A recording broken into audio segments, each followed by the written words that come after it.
Hey everybody, and welcome to another episode of Three Wheel Adventure on YouTube. Today we're going to be fitting the trunk rack for the Spyder RT, and we got it through Spyders Downunder in Australia.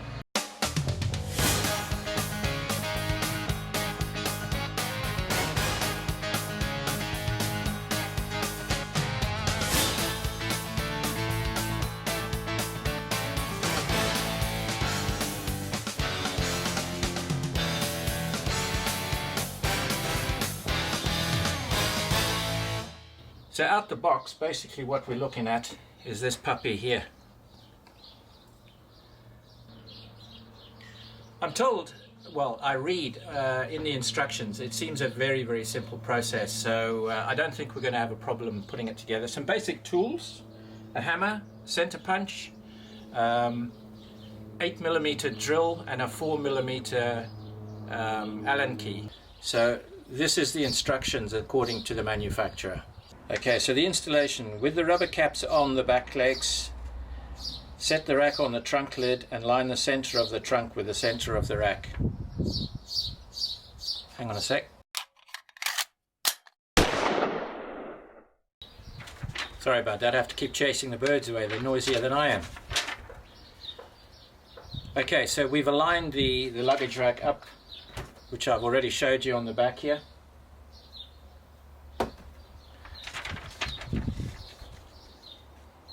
Move the rack forward to the position you desire and make sure the center tube of the rack is not contacting with the trunk lid. What they mean by that is when you're actually putting it on the back here and you're moving it up and down, this particular bar here can actually catch with the top of the plastic on the lid.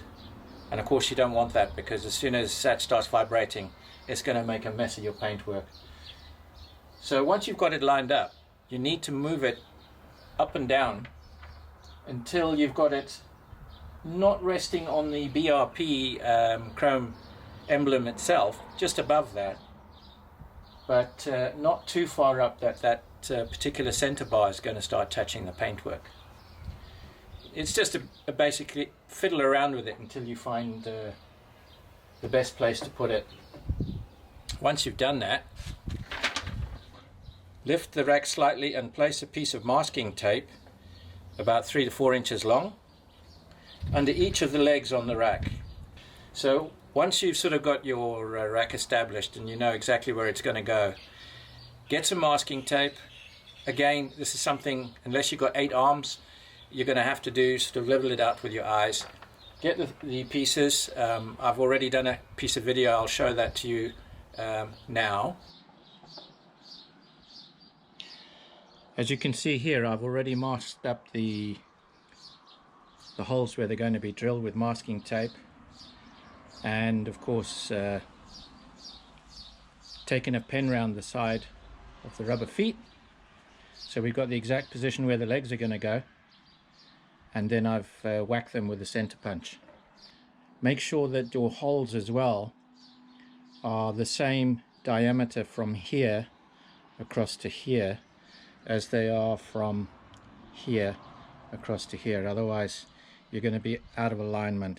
I mean, you can tell with the eye it's pretty easy, but you know, you want to make sure that you've got it 100%. From there we carry on and using a fine point pen or marker, outline each of the 4 mounting legs on the masking tape. Well, I showed you that on the previous video.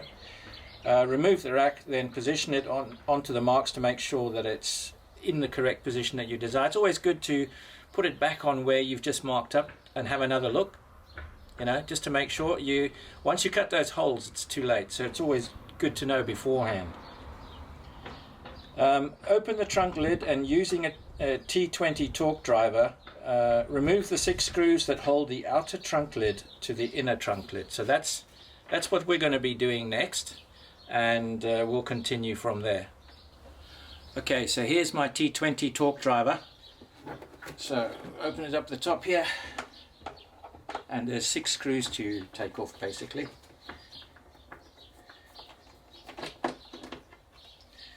Mine's got a cargo net attached to it as well, which is pretty good because the outer screws at least keep the The cargo net keeps the screws together. You don't lose them in a hurry. So there's 1, 2.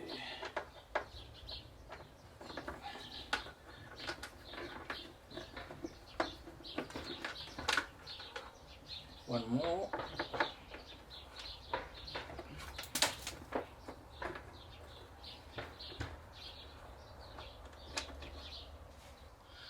Okay, so we've removed the 6 screws and the cargo net from underneath inside the lid of the rear luggage container, and now we're going to lift this off. Alright, let's feel it. Wow, look at that. That's crazy, man. That's so awesome. Okay, so that's the inside of the lid and the outside. It's going to be pretty easy to drill through that. Shouldn't be too much of a problem. Okay guys, what I'm going to do is, it's not in the instructions, but I like to drill a 2mm pilot hole through the masking tape, and then tip the trunk lid over and measure up the little flat washers going to go there, and see how close they are to that stud that we're worried about.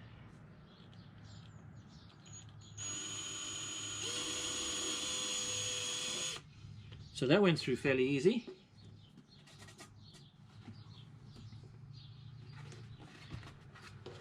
And I've located my hole on the other side. I grab one of the washers.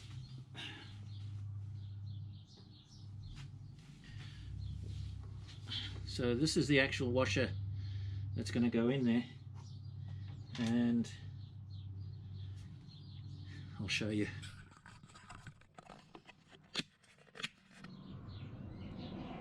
There's quite a bit of space there, as you can see, between the stud and the hole, so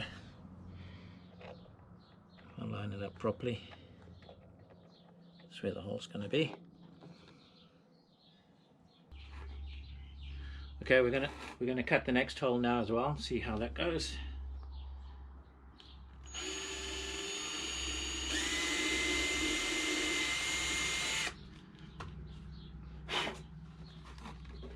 Tip it up, get the washer. She's good. I've got about 2mm, 3mm to play at the edge of the washer, so phew. That's why it's very important, as I said a little bit earlier on, you need to move it up and down and get it into a happy center point so that it's far enough away from the actual BRP emblem, but not too far up that it's going to actually touch the lid. Right, we're at the point where we've actually got to drill the 4 holes for the rack to be mounted on top of the lid. Right, bear with me as I drill this.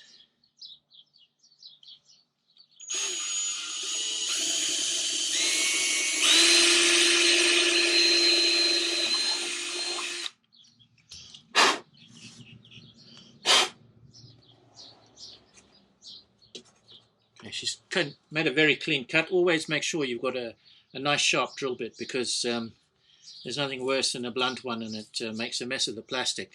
It breaks it rather than cuts it. So always use a nice new one if you can.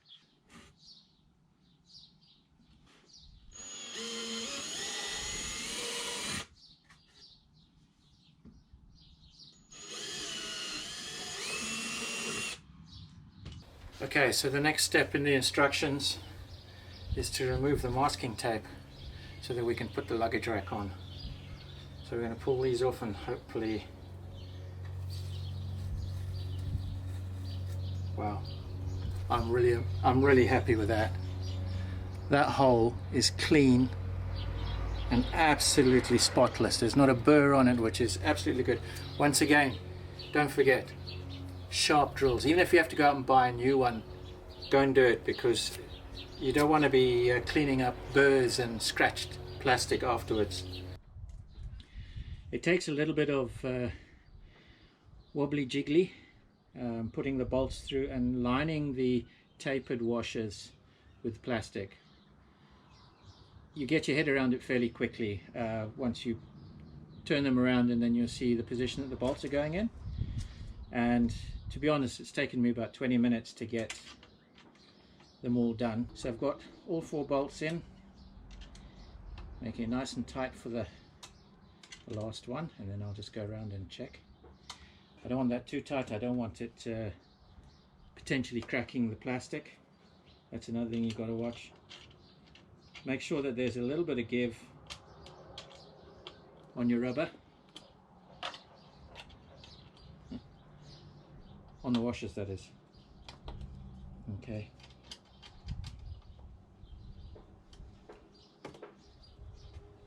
Yep. Okay, I'm just looking at the rubber washers on the outside. I'm actually going to run them off quarter of a turn because I have made them really tight.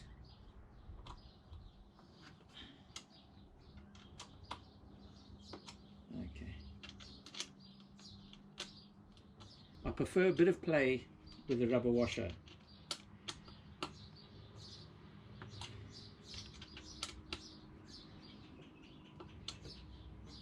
That way they won't crack or split and perish, fall off. There we go. I'm satisfied with that. Okay,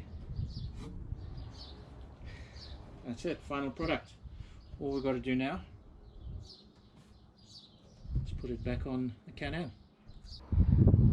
Okay, on to the final bit, and that's putting the luggage rack back on top of the actual CanAm itself. And before I shot this clip, I just tried it, tested it. I sort of like to make sure I don't make too much of a mess up live on air. And I've noticed something again. You notice how obviously the lid stays up because it's got a little hydraulic lift inside, and with the actual lid on it does the same thing, so you can keep the lid open if you're doing something in the back here. With the luggage rack, the chrome luggage rack closes, it doesn't stay up. So when you open it to get something out, you're going to have to hold it open and get what you need out, because if you let go of the luggage rack or the luggage lid, it's going back down again. Anyway, let's get this thing on and see what it looks like.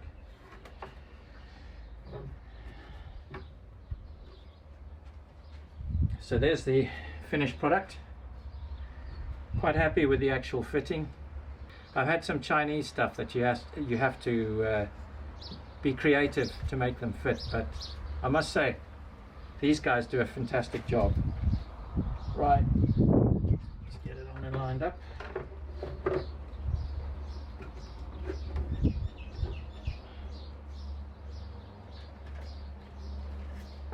Okay, you'll see how it just folds down by itself. So the 2 center ones are the first 2 we're going to put in, because the other 4 on the outside actually hold up the cargo net. So just to get it into position, we'll put the 2 center screws in first. Hopefully they just line up without too much of a problem.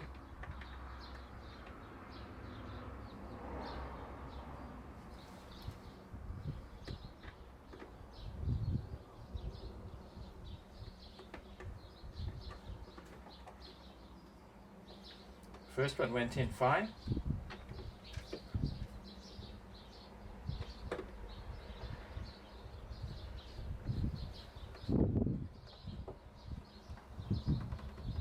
Second one went in perfectly. Really happy with that. I hate it when you have to force stuff. Normally end up with lots of problems. Okay, well there she is. All that's left to do is to put the 4 outer ones on, and that's of course with a little cargo net to go on there. So I'll stick that on, but it's going to take a little bit of figuring out how it goes back on, so I'm not going to waste your time. I'll show you what it looks like when it's finished. So there it is, finished product. It's not a bad looking product, hey? She looks smart. Looks good on the red especially. That's why we went for the chrome on this particular one. I think you can get it in black, I'm not too sure. But anyway, so now when we open up, There she opens, and I don't know if you can see up there, but there's the little cargo net, and down into the trunk. But as I said, if you let it go, if you're not holding it and you let it go now,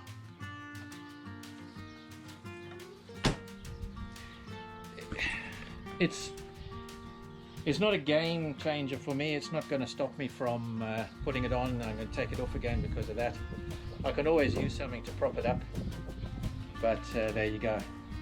Anyway, if you like this video, if it's going to help you put one on your CanAm, or if you're going to give somebody a hand to put it on theirs, please give us a like and subscribe to the channel as well, because as things happen with this CanAm, we will obviously produce more videos.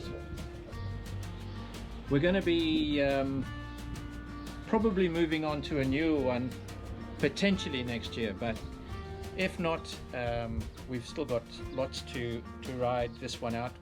She's only got 25,000 kilometers on the clock, and being an 8-year-old CanAm with 25,000 Ks on the clock, as you can see, she's still quite new. Quite a pretty bike indeed. Good fun to ride, of course. Okay, that's me. Thanks very much for watching the video, and we'll catch you again next time.